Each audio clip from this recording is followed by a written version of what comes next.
Welcome to ILTV's Israel Daily. I'm Amit Harari, and just before we start, I'd like to invite you to check out our new and improved website where you can find all of our latest content and events from the heart of the State of Israel. So please check it out and subscribe to ILTV.tv. And now, coming up in today's newscast, he's done it. Incoming Prime Minister Benjamin Netanyahu meeting the deadline, announcing his sixth government.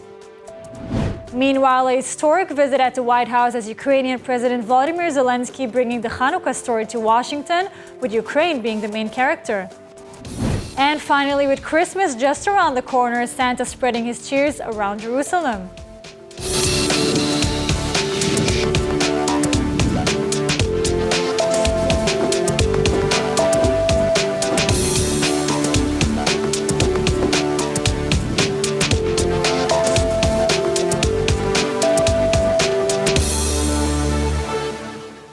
Likud leader Benjamin Netanyahu has informed President Yitzhak Herzog that he has come to agreements with his coalition partners and he's ready to form Israel's 37th government. More in this report by ILTV's Steve Leibovich.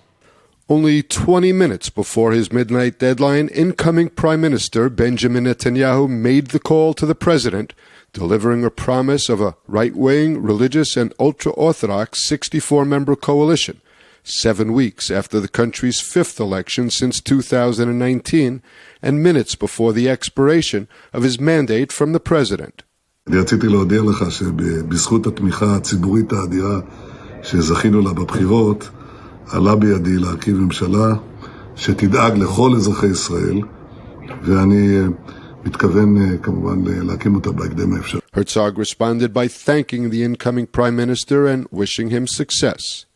The president told Netanyahu that his obligation is to work for the entire Israeli public, and I hope you will take part in this mission at this time. Good luck. Going according to the procedure, Netanyahu next informed Knesset Speaker Yariv Levin, who will officially announce the development to the Knesset on Monday. After that, Netanyahu will have 7 days to swear in his new government before the January deadline. Levin will oversee 3 fast-tracked legislative demands to fulfill coalition agreements. The first would expand political control over the police force by incoming National Security Minister Itamar Ben-Gvir. The second is a change in the basic law allowing religious Zionism leader and incoming finance minister Bezalel Smotrich to be appointed as minister in the defense ministry in charge of West Bank settlements and Palestinian construction. And finally, Shas leader Aryeh Deri's demand for a change to the same basic law which clears the way for him to become minister, despite a recent suspended sentence for tax fraud. It will be the most right-wing and religious government in Israeli history. Israel's largest party and right-wing powerhouse, Likud, is effectively the left flank of this coalition. Usual ultra-Orthodox partners Shas and United Torah Judaism made mostly sectoral demands, while far-right religious Zionism, Otzma Yehudit, and Noam demanded political commitments. This includes judicial reform, changes in security command structures, legalization and expansion of settlements, and influence in secular education, as well as influence over state and social institutions. The incoming government is vowing to improve internal security, combat the soaring cost of living, and counter Iranian nuclear ambitions. And now with more on this big day is journalist and JNS Jerusalem Bureau Chief, Alex Trayman. Hi, Alex. Hi, thank you so much for having me. So Prime Minister-designate was finally able to tell the president that he can form a government. It was right down to the last minute. It took over 7 weeks. Why such a struggle? Well, really the issue was not over who would be the coalition partners, but what would be the program that the coalition would try to enact once it was in office. And so you had bitter negotiations actually over what would be the actual terms of the platform. And so that kind of slowed down the negotiations. But it looks like the partners are pretty happy with what they've negotiated. The new Knesset coalition will try to pass legislation to pass the final hurdles earlier next week. Do you foresee any bumps along the road? And if not, when will the new government be sworn in? The deadline to swear in the government is January 2nd. There's reports that Netanyahu will try to get his coalition sworn in earlier than that, possibly by the end of next week. I think you might read about potential hurdles in the media, but I think by and large, the process is coming down to the wire, and most of the coalition partners are pretty satisfied with what they've negotiated. The new government is being portrayed as Israel's most right-wing and religious government ever. Is this an accurate portrayal? What do you expect the government's major policy goals will be? Well, this certainly is a right-wing government. There's no doubt about it. What is clear is that the left wing actually threw this country into about 4 years of electoral instability. And it was only the right-wing partners that remained loyal to Benjamin Netanyahu, who proved to be the people's choice for prime minister in the last election. So you do have a right-wing government. But I think that what this government has the promise of providing is actually stability. There's a good chance that this government could last its entire term.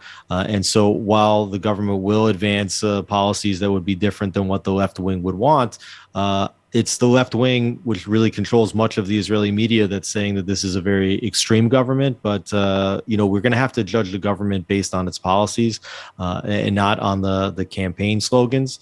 And I think that you're going to see that a lot of the status quo that has been in place for much of Prime Minister Netanyahu's long tenure, including the last 12 years in office, will remain the same. I don't think that you're going to see this country suddenly taking a major turn to the right. So I think a lot of it is really just bluster. Alex, the opposition isn't really loving this new deal. How do you see them acting now? Of course, they don't like it because they tasted the seat of power. Yair Lapid was in the prime minister's chair for a few moments, and basically every single member of Israel's left wing was in a position of power for a short period during the last government, and now they're all relegated back to the backbenches of the opposition. So, of course, they're not happy about it, and they're going to certainly try as much as possible to give the coalition as much difficulty as they can. They're going to be a very, very vocal opposition. It will be very different than when Netanyahu sat in the opposition. Netanyahu and his partners were basically boycotting votes, allowing the previous government to pass votes 61-0. You can count on this opposition led by Yair Lapid to be much more vocal, to be much more vigorous in their opposition of basically everything that this coalition is going to try to accomplish. Do you see the new government lasting for 4 years? I think that this government does have a good potential to last the entire period simply because the partners have no place to go. I mean, Netanyahu wants to stay in power as long as possible. We know that. And if the right-wing natural allies of Netanyahu would break off the government, what would be the result? I mean, the result would either be an alternative government or you'd go to new elections. And if you would go to new elections, the best possible scenario for them would be the same situation that they're possibly in or that they're already in. So why would they break up? So I think that unless there's some kind of major crisis on an issue that we can't foresee for the time being, I do think that the coalition partners, particularly religious Zionists, were very firm to negotiate exactly what they want at the outset of the government.